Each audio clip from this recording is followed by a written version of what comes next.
ထက်ကသည်မန်ဖတ်ဇက်ကိုခေါ်ဆောင်ကတောအုပ်ထဲတွင်လှည့်လည်ကြည့်ရှုရင်းအတူတကွပျော်ရွှင်စွာစော့ကစားကြသည်အချိန်ကုန်သွားသည်ကိုပင်တတိမထားမိလိုက်ဘဲသူတို့ကြီးပြင်းလာကြပြီးယင်းနှိမှုမှာအရင်ချာညီကိုများထပ်ပင်ပုံမနှက်ဆိုင်လာခဲ့သည်တခါတော့ဆင်အုပ်ကြီးပြေးလွှားလာသည်ဟုအော်ဟစ်လှည့်စားလိုက်ယုံဖြင့်ချင်းသိများကိုအလွန်မင်းကြောက်လန့်သွားစေပြီးအားလုံးပင်ကြောက်အားလန့်အားဖြင့်တစ်ပင်ပေါ်သို့တက်ပြေးကြရသည်သို့သောနာပပမှမူတစ်ပင်ပေါ်သို့ပင်မတက်နိုင်ခဲ့ပေထိုကောင်လေး၏စိုးသွမ်းမှ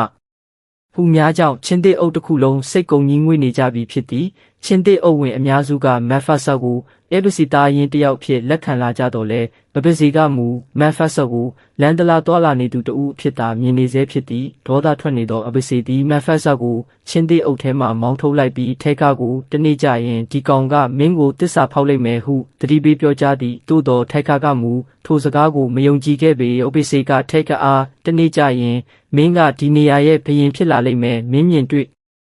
ရသမျှအရာအလုံးကမင်းပိုင်ဆိုင်မှုတွေဖြစ်လာလိမ့်မယ်ဟုပြောပြကဘရင်တစ်ပါး၏ကျင့်စဉ်များကိုမိမိထံမှတင်ယူရန်တိုက်တွန်းပြောဆိုသည်တပါးသည်ပြင်းရသောဘရင်တစ်ပါးဖြစ်သည်သူသည်ကြောက်ရွံ့ထိတ်လန့်စေခြင်းကိုအားအကောင်းဆုံးလက်နက်အဖြစ်ယုံကြည်ထားပြီးထက်ကကိုလည်းမိမိကဲ့သို့ပင်ဖြစ်စေခြင်းသည်သို့သောထက်ကမူထို့သို့မဟုတ်ခဲ့ပေ